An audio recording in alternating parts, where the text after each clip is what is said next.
Welcome filmmakers, fans, and friends to Indie Cinema Showcase. I'm your host, Nando Luis Roman, and we're here at the Wayne Dent Performing Arts Center in beautiful Sanford, Florida for the 12th annual Love Your Shorts Film Festival. For the next 3 days, we're going to give you an inside look at everything that the festival has to offer. We'll be chatting with a few of the filmmakers and giving you an all-access pass to everything that is Love Your Shorts. So let's check it out.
Located in the heart of Sanford, the Love Your Shorts Film Festival has more than just film and entertainment to offer.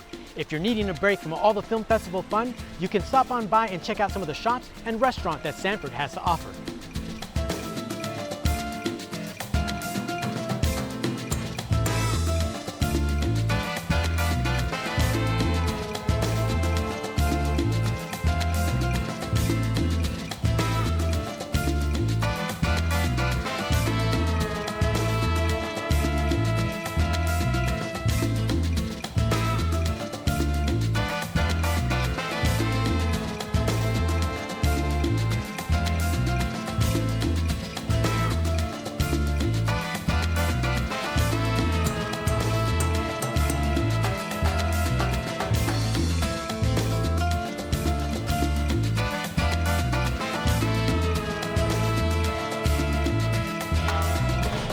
All right, guys, let's take a moment to check out some of the trailers of the films that are playing at the Love Your Shorts Film Festival.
You know how we moved on to Inglewood to make a documentary?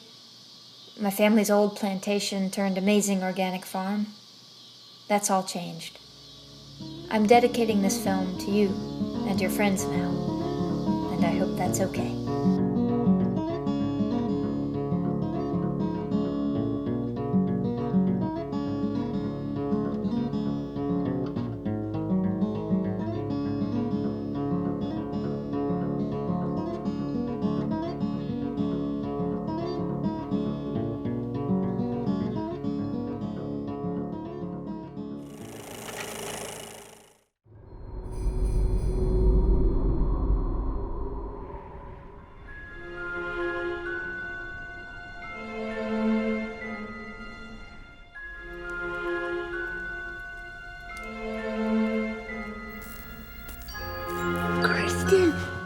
Wake up! Alice, if this is about monsters again, I swear to God, I'm gonna kill you.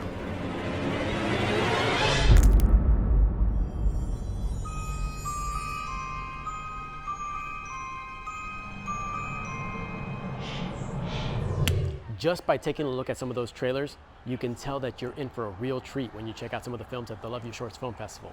We recently got the opportunity to talk to some of the filmmakers about their films and what they had to say about Love Your Shorts. The name of my film is Speak. I wrote it, produced it, and directed it. And it is about a young girl who gets diagnosed with a speech impediment.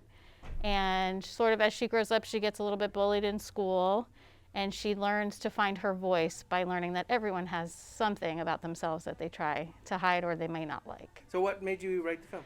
Well, I met a young lady named Trinity Seuss, and she just inspired my thoughts. These characters wake me up in the middle of the night sometimes, and I just have to write. So I wrote something down, and I wound up calling her mother and her and said, is this something you're comfortable with? Because she was born with a speech impediment. She went through years of speech therapy. So when we created the film and I cast her, her speech therapist from the years before would kill me for what I made her do, because I made her actually talk with a speech impediment that she had been fighting to cover up for years. But she did an amazing job. She's an incredible actress, an incredible young lady, and we told a beautiful story. It's written about me, so I didn't really have to audition for it. We actually did make my brother audition for his part, even though the character is written after him. The other redhead in the film, that's my brother. But it all kind of just happened. I mean, Robin wrote it, and then I was just like, it's happening. Doing the speech impediment came naturally. And I feel like it always will. I don't feel like it's going to go away. It's always going to be a part of me. And when I was younger, I felt like that was a bad thing. But now I realize that that's a really good thing, and it makes me different, makes me unique. And yeah, it's been fun. I have a degree in psychology, and I worked for 27 years with people with disabilities. Oh, okay, nice. So it was always a wonderful, wonderful career, but in the background I always wrote, I always created different things. And I worked at Full Sail for 5 years with students with disabilities there, and it just ignited my passion for filmmaking, and I started from there and kept going. I left my career, my 27-year career, to pursue a career in filmmaking, and it's been amazing. So how was it winning the award? Oh my goodness, it was such a surprise. It was so fun. Love it.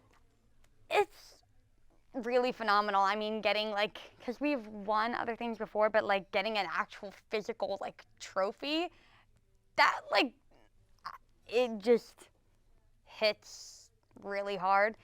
And it's good knowing that,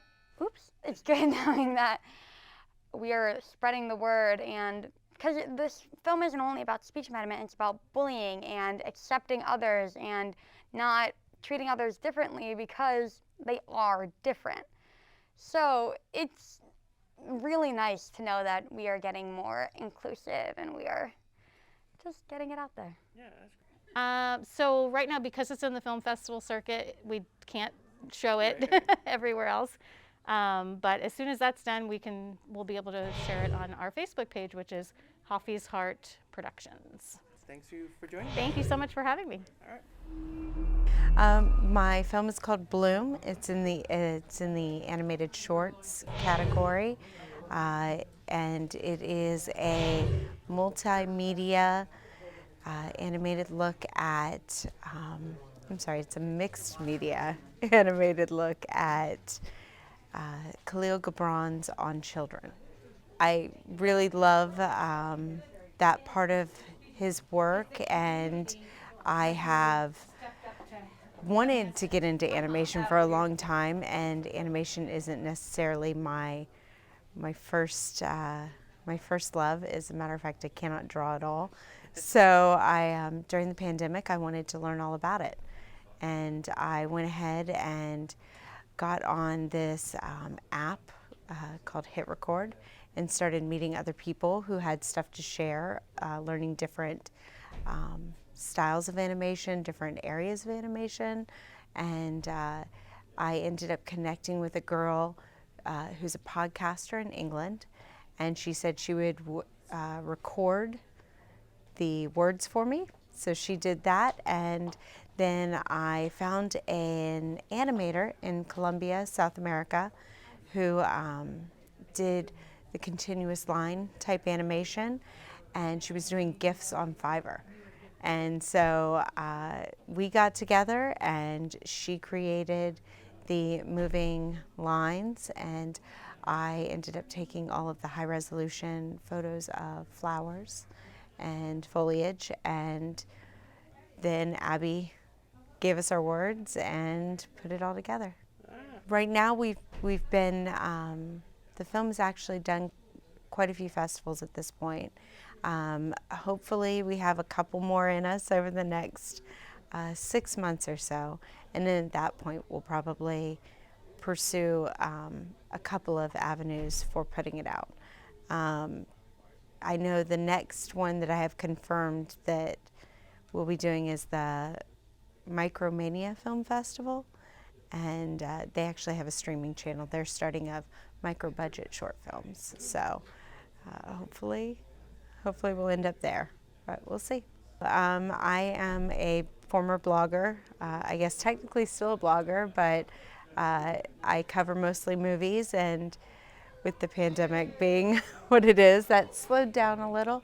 So I am online most places under My Fan Guide.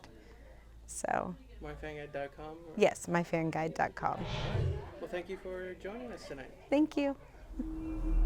So my short film is called Progress, and it's about a builder-designer couple who trace the lineage of an unknown object and ask questions about how far we've come as a society and what we lost and gained in the process. I'm fascinated by old, mysterious things that they're no longer useful, but they were crafted for utility in the past, and I think I was trying to explore how nostalgia works when it comes to technology.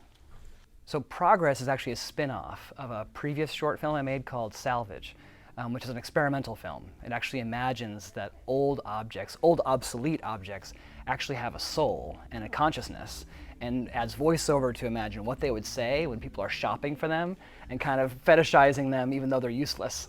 So Progress is a spin-off of that interviews the owners of the architectural salvage business that actually puts these products on offer. But yeah, it took a long time. I'd say about 3 or 4 years, because I shot the interviews and didn't think I was going to be able to make the film until I found this archival footage that showed the mysterious object actually in use. So when I came across that, I figured, hey, now I can really make this movie.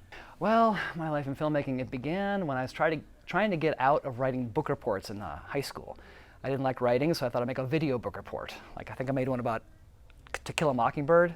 I played Atticus in the remake. That's how it sort of started. And then when I went to college, I started making documentaries. I was really interested in history as a history major. And now I'm a professor at the University of Tampa, and so I get to teach media studies and also teach students how to make films. So we critique media, but then also create alternatives. Nice, nice. So tell me, where can people look you up and find you, social media, all that stuff? Sure. I'm probably easiest to find on LinkedIn, Twitter, Instagram. It's all the same user, what do you call it, handle, I guess it is. Yeah. It's at Doc Bolton, so at DOCBOULTON. All right. Well, thank you for joining us today. It's great to be here. All right. Well, Thank You is a 5-minute short about Horace, who doesn't realize he's going to be wildly famous in the future. And I could probably say this now, since there's not going to be any surprises after the festival, but he is the creator of time travel. Okay. So people come back from the future to thank him because his invention made the world a better place. People could actually see where they went wrong, and they were able to change the future of society. And I base this on, the film idea came from all of these people who died not realizing the impact that they would have on the world, like a Van Gogh or an Emily Dickinson or a Tesla, so the people want to come back and thank him for his invention. We had a wonderful reception. We showed on opening night here at the festival, and it was really good. This is the first film that I've done in 2 years that I actually was able to watch an audience reaction to it, and it was just so great where they were like, was like, what's going to happen here, or where they laughed, or where they didn't laugh. It's just great to get that immediate audience reaction, which you couldn't get in the last few years because of COVID.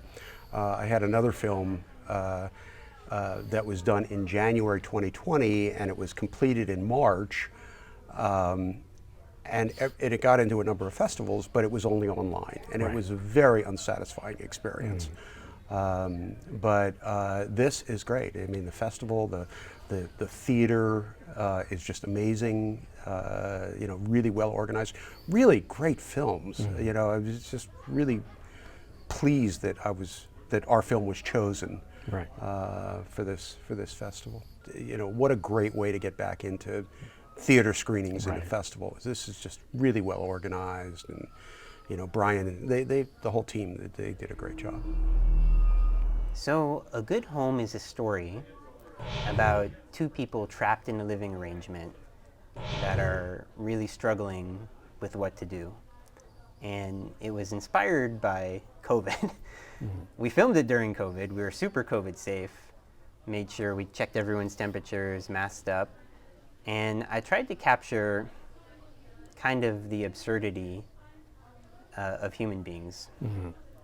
And that's not a certain political statement, that's a global statement, because a lot of times people are really dumb. And things that they say do not correlate with things that they do. I've been sending film to Love Your Shorts for 6 years. This is the best film festival in Central Florida.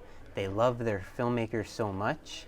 They really take care of their filmmakers. They have a beautiful theater, and the film selection is amazing. So as a filmmaker, you feel really proud and happy because you're like, wow, they picked my film along with all these other great films. Oh, I do have some projects. I started a YouTube series called Touch the Heart Stories, and the series is designed to tell really inspiring, positive stories. I just felt that we have way too many negative stories in the world, and I wanted to capture people's positive stories. So I have 3 episodes done, and I'm going to film another episode really soon and hope to keep that going. And actually, I'm turning one of my screenplays into a webtoon, which sounds crazy, but I'm really excited about it. That's awesome. Well, if they want to find out more information, they can go to my website, www.noahkamenker.com. They can go on my YouTube channel, where the film is live. You can watch it there. You can email me. That's about Well, we hope you enjoyed this exclusive look at the Love Your Shorts Film Festival. For me, this is one of those festivals that I love coming back to year after year because of their hospitality towards filmmakers and their love of the arts. If you want to find out more information about the Love Your Shorts Film Festival, be sure to check it out at loveyourshorts.com. Well, that's all the time we have for you on this episode of Indie Cinema Showcase. If you guys have a convention event that you want Indie Cinema Showcase to check out, be sure to email us at icstv@yahoo.com. Also, be sure to follow us on our socials, ICS TV on Facebook and ICS TV Show on Instagram. Well, as they say in the film business, that's a wrap. We'll see you next time.